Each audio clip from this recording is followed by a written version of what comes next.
Virgo, to the Temple of Consciousness. I'm inviting you in for your October 2024 astro-tarot forecast. My name is Ava, and I will be your guide, your spiritual guide, your oracle.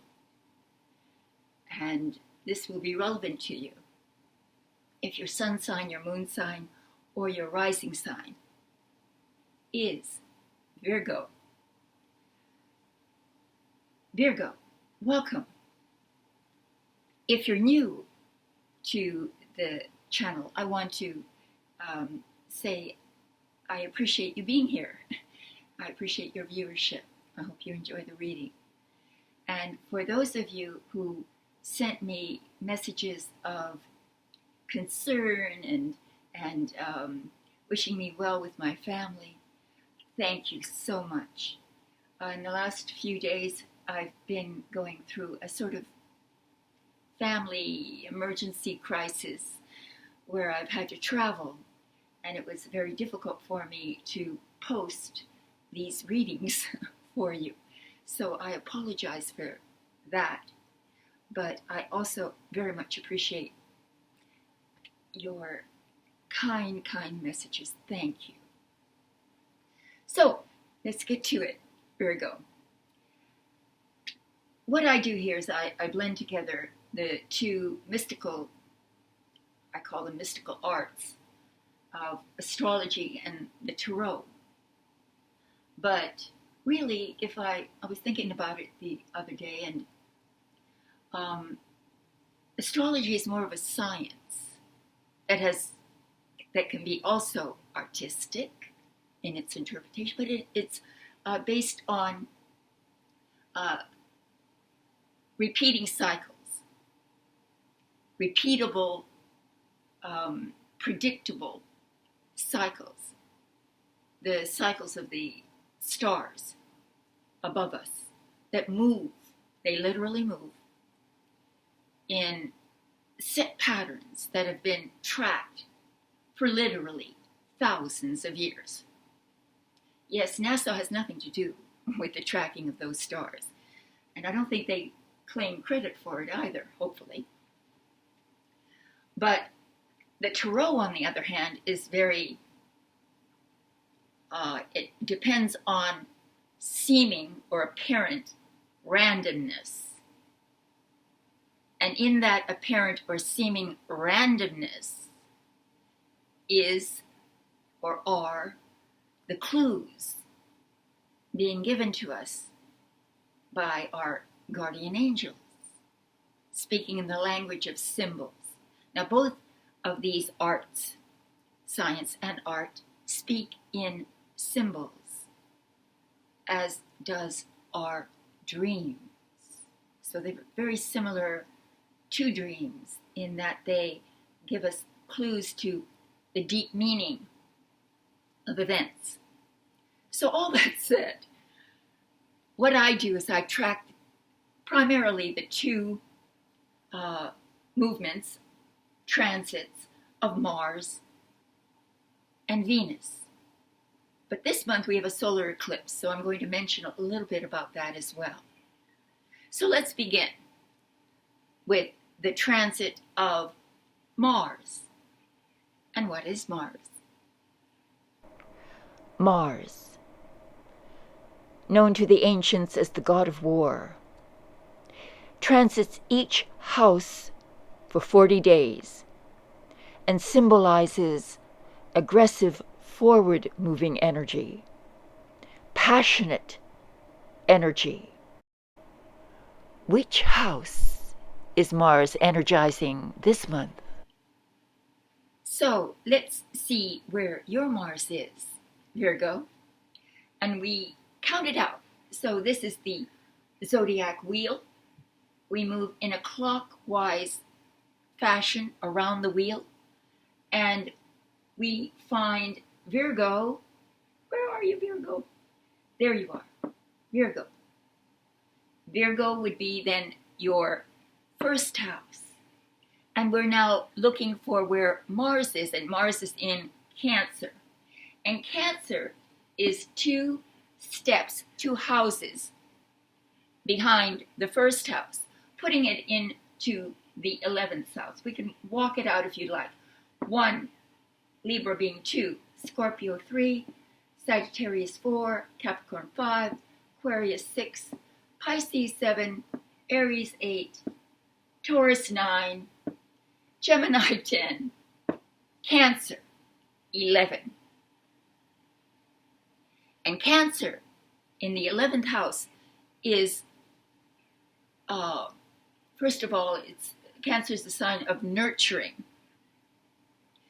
And the 11th house is associated with society, your community, your friendships, your social standing, social aspirations. You have an opportunity with Mars here, with that powerful, assertive energy, to take a leadership position within a group, within a social structure, within a community, or within a friend group, your social circle. Or you are able to be influential in these realms. Now,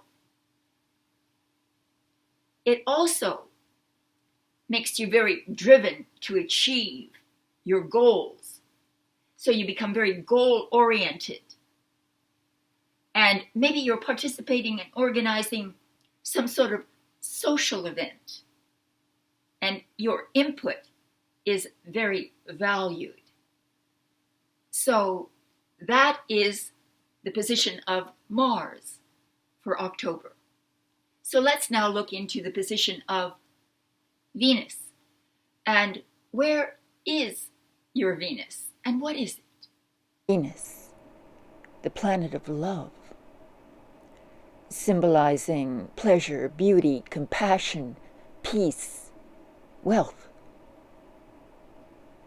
Venus transits about 5 weeks in each sign. Where is your Venus this month? So now, Virgo, let's look for your Venus. Again, here you are, Virgo, and we count. Virgo is 1, Libra is 2, and Venus is in Scorpio, in your 3rd house. 1, 2, 3. This is the house of communication, of your neighbors, of your immediate surroundings, immediate environment. It's therefore about short trips. And it's also about your siblings. So with Venus, the energy of Venus here, this is about how you express yourself. And you may be expressing yourself in a very beautiful way, charming, lovable, and loving. A wonderful attribute, especially because you've got your Mars here in the 11th, which is also in a very social house. So you've got Mars and Venus playing together, unifying their energy to make you extremely popular. And that you can use to your advantage by achieving whatever goal you've set publicly, but certainly it enhances your reputation. You might even be spotlighted in some way for your ideas, because the 3rd house is about thought, ideas, learning, communication. And so this is also therefore about pleasant conversations with neighbors, with siblings, and taking pleasant, short trips within your neighborhood, but expressing yourself beautifully is primarily what this is about.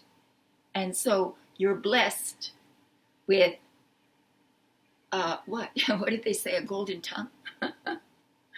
You're very persuasive. So watch out for Virgo this month. He'll talk you into anything. So that said, let's move on to the third thing I want to talk about, because this month, you see, Venus does not stay long in one sign. In fact, half the month is in one sign. So the very first half of the month is predominantly Venus in Scorpio. But by the second half of the month, it moves into your fourth house. And the fourth house is about your father, your home, your where you feel deeply rooted. And with Venus there, this is it makes for a pleasant relationships, pleasant contacts with your father, loving gestures received from your father, or loving gestures given to your father.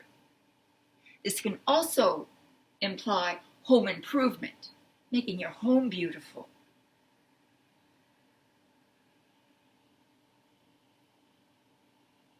I feel that you're going to interact with your siblings in a very, you're going to bond with them. And this is bonding, of course, with your father as well. So bonding with family. Being able to express your love to them, and they to express their love for you. Could that be any more beautiful, Virgo? I know you love family. So it should be an extraordinarily emotionally fulfilling month. But before we leave the astrology segment of this forecast, I would like to mention also that there will be a very interesting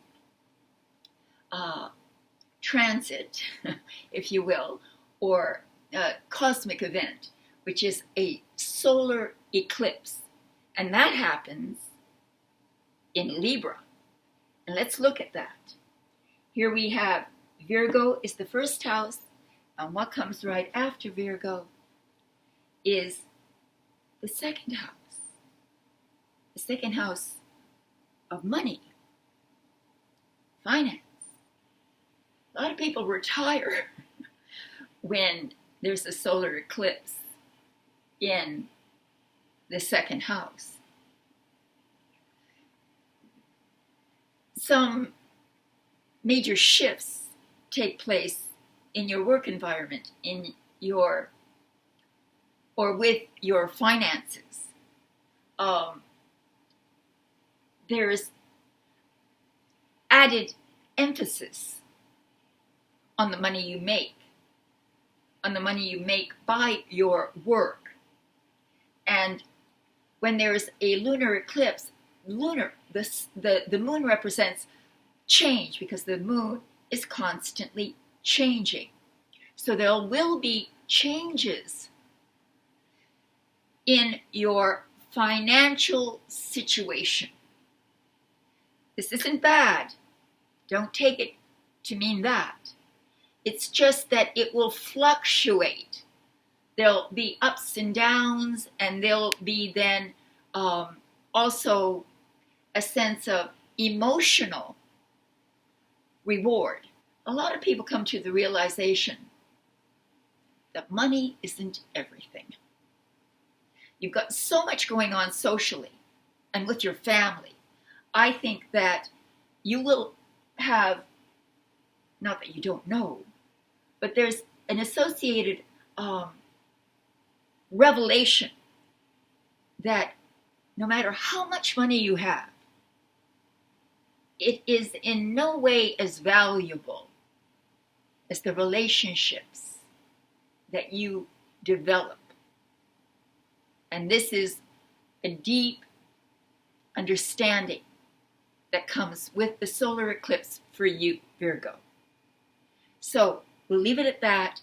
That's the astrological segment of this reading. So let's move on to your tarot forecast for October 2024.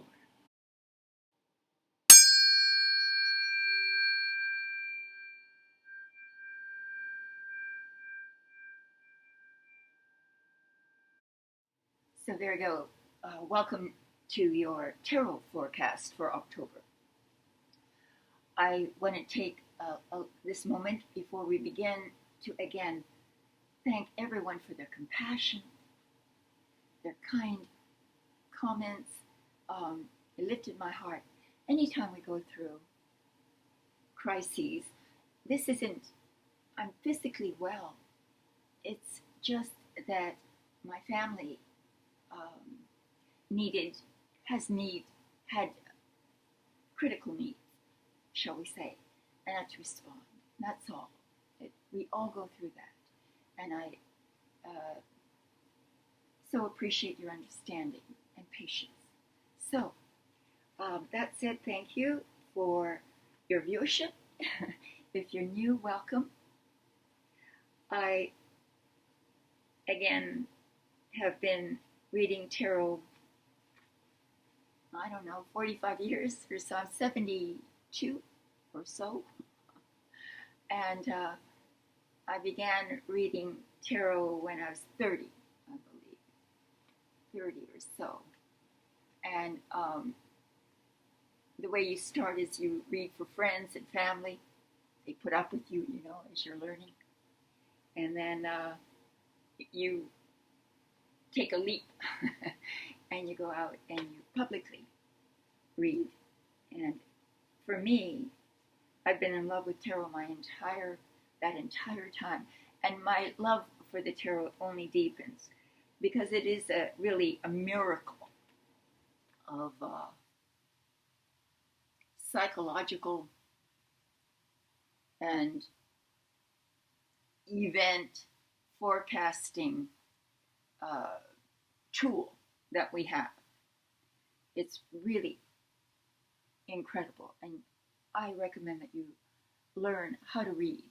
You can often just come to these readings if you'd like, or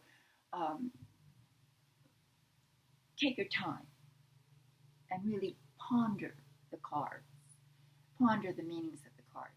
It will be an invaluable ally in your life. All right. That said, let's cut. And thank you for liking, sharing, and subscribing and all that. And if you'd like a personal reading, there's a link below, or you can just buy me a chai, and there's a link that I've created, Buy Me a Chai. I've tried the Buy Me a Coffee site, and for some reason I can't seem to get it to work. People my age have a hard time with these things. All right. In the position of, this is a 4-card spread, by the way, a very simple spread. And there are many correlations between the tarot and astrology, and let's see what these correlations will be for you this month, Virgo. Here we have it. We have the 10 of Wands. Astrologically, this is Saturn. Yes, it is Saturn in Sagittarius. Saturn in Sagittarius. Well, let's just look at it through the astrological symbology of the card, Sagittarius is a sign of expansion, of wanting to get out there, of discovering the world of ideas, or literal discovering of the world itself. It's a sign of expansion. Saturn, on the other hand, is the planet that represents restriction and tight control. They're at odds with each other. And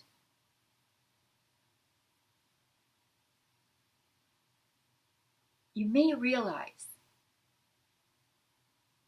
that you've put yourself into a situation that doesn't feel that it's giving you enough freedom. Maybe creative freedom or literal, physical freedom.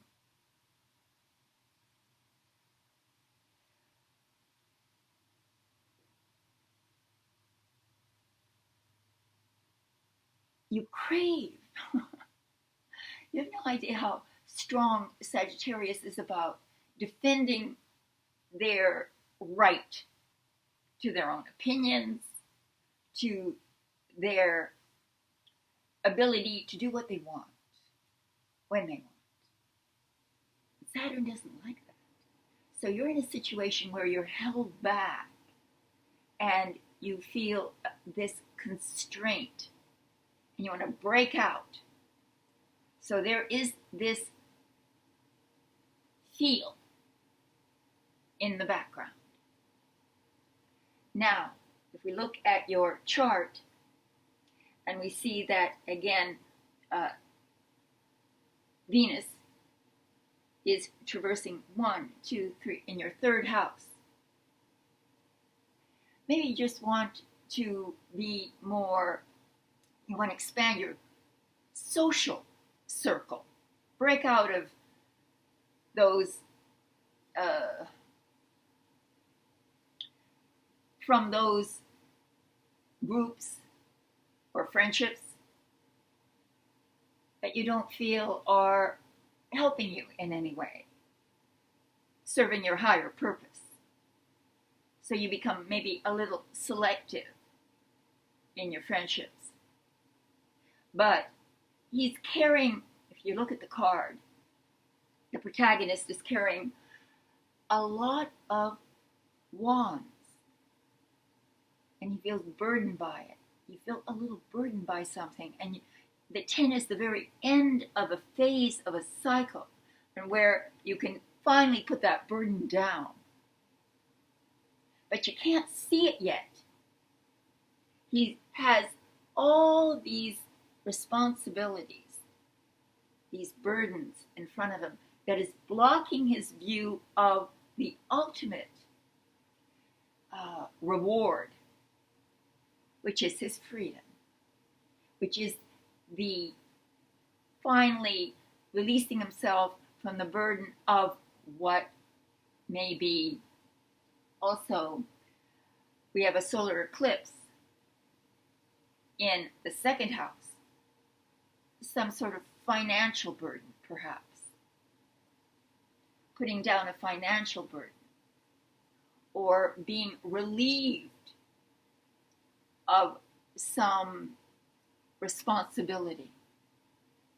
So I said sometimes people are retiring during the phase of Venus and of the solar eclipse in the second. It's as if you're no longer attracted by the mere financial rewards of whatever it is. You, of course, will be rewarded, because once that 10, and it's very close, so it rewards you. But there's much in this reading that says that that simply isn't enough. So let us move on to the second position, and that would be the position of your specific challenge for the month, Virgo. Interesting. So we have the 9 of Wands precedes the 10. So what would your challenge be in a situation like this? Well, here we have our protagonist with 8 wands behind him. This all has been through the wounds that he's acquired are as a result of all he's been through a long period of time, or a significant period of time. And that bandage around his head is to signify that he still suffers a little, it still lingers. And he has 1 wand, and maybe he's even a little wary of what's coming because of the difficulties that he had experienced before. But the counsel here is, it's in the position of your challenge. The counsel is to be patient. Your reward is right around the corner. You'll feel perhaps like a wounded warrior, but you're going to win that war in the end. So don't do anything rash. Be flexible. Be flexible. You know, the name of this card in tarot is strength.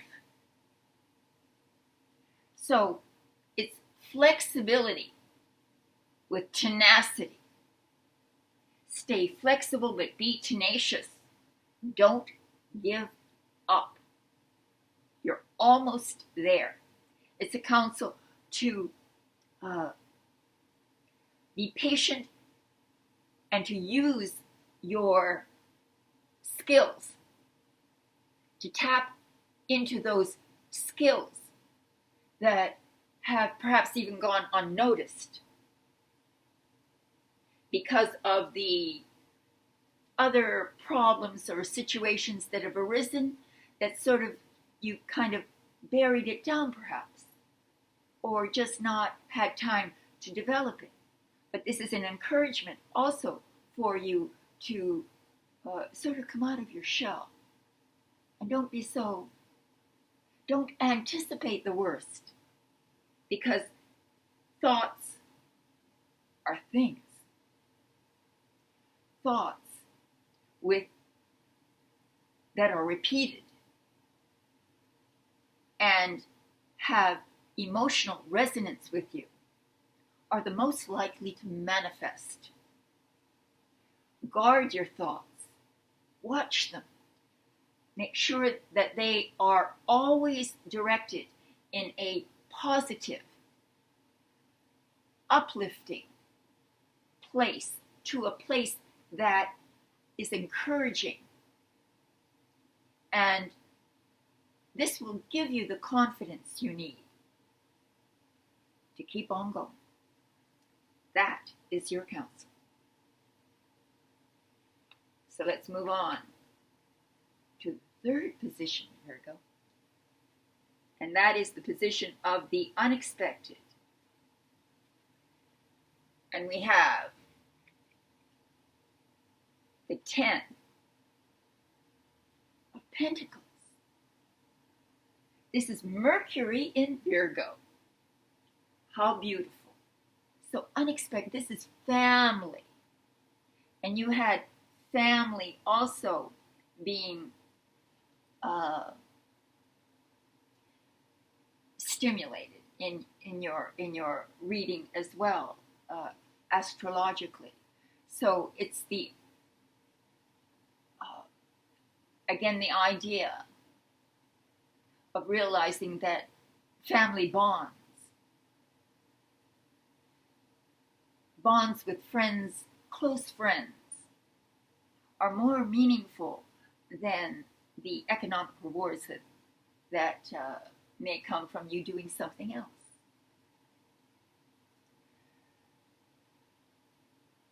The card is called wealth in the tarot. So, unexpected wealth, unexpected family gatherings, family support.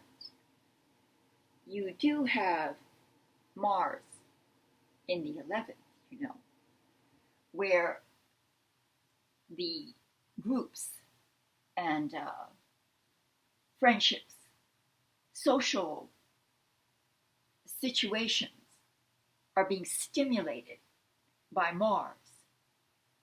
So you are encouraged to bond with close friends and family, to support them, to share your wealth with them, to share your knowledge with them.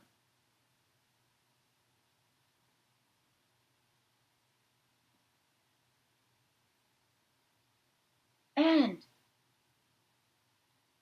it's a way for you also to release yourself from this burden that was described by the overall energy of the card. Of the month, pardon me. It takes intelligence, the use of your creativity and your intelligence to get out of the burden that you're carrying, and you're so persuasive that you'll be able to persuade friends, family, social groups to support you in your ideas. So, unexpected wealth, unexpected close family bonding, and unexpected joy of communication with family. This is beautiful. Your third house is being stimulated by Venus, the house of communication and siblings. And the 11th house of friendships and social community situations. You might be asked to create some kind of social event, community event, to take a leadership position in the projection of your ideas. Third house, thoughts, ideas. Remember, think big, think grand, think that anything is possible, and it will be. So, this is a wonderful surprise that you're going to have, either through family or with family and or financially. Again, you come to the end of a cycle because we have 2 tens, meaning that it is definitely the end of one cycle and you can barely see it, but a new cycle is just around the corner for you. And finally, let's see what the outcome is. Virgo, we have another Earth card for you. Pentacles are Earth in the Tarot. And this is Moon in Taurus. Again, we have Moon, reference of the Moon. The Moon means changes. And where is Taurus for you? Here we have Virgo, and if we count 1, 2, 3, 4, 5, 6, 7, 8. So it actually lands in your 8th house. So if we cross over into astrology, we see that the moon is in your 8th house, shared resources.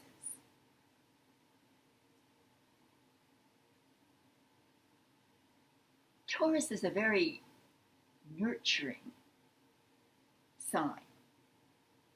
And the message is very clear here as well. This is about magnanimity, humanitarian impulses, activities.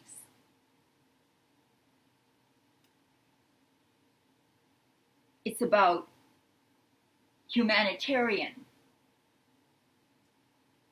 activity, participating in something in which you can show your generosity. And remember, you got wealth.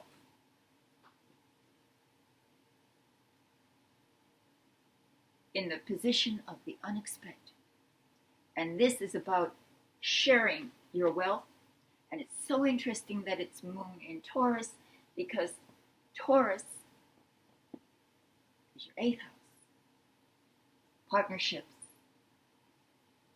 sharing resources with those whom you love and whom you've created a contract with of some sort, be that emotional or physical contract.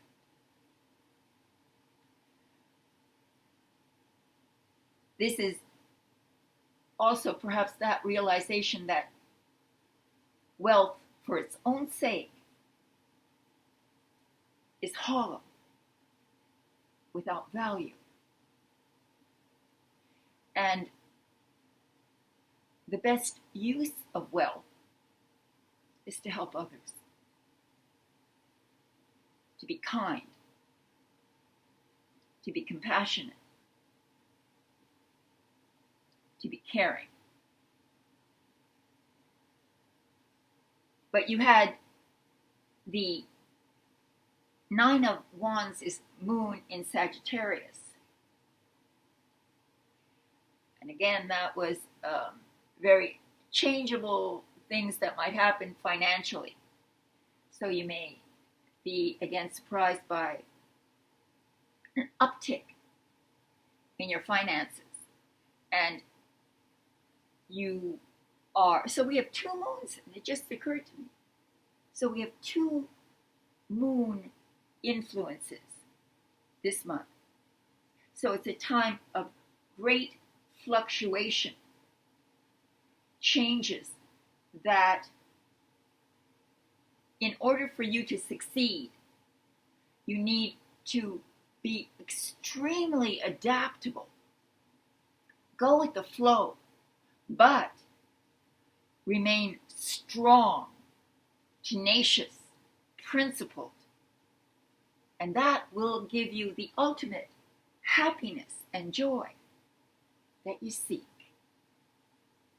So that is your forecast for October 2024. I want to thank you for coming. I want to thank you, everyone, again for that compassionate outpouring for what I had to do in the last few days.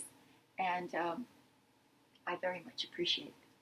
So if you would like to support the channel in a more tangible way, then you can buy me a chai, or you can partake of a private and personal reading, which I find to be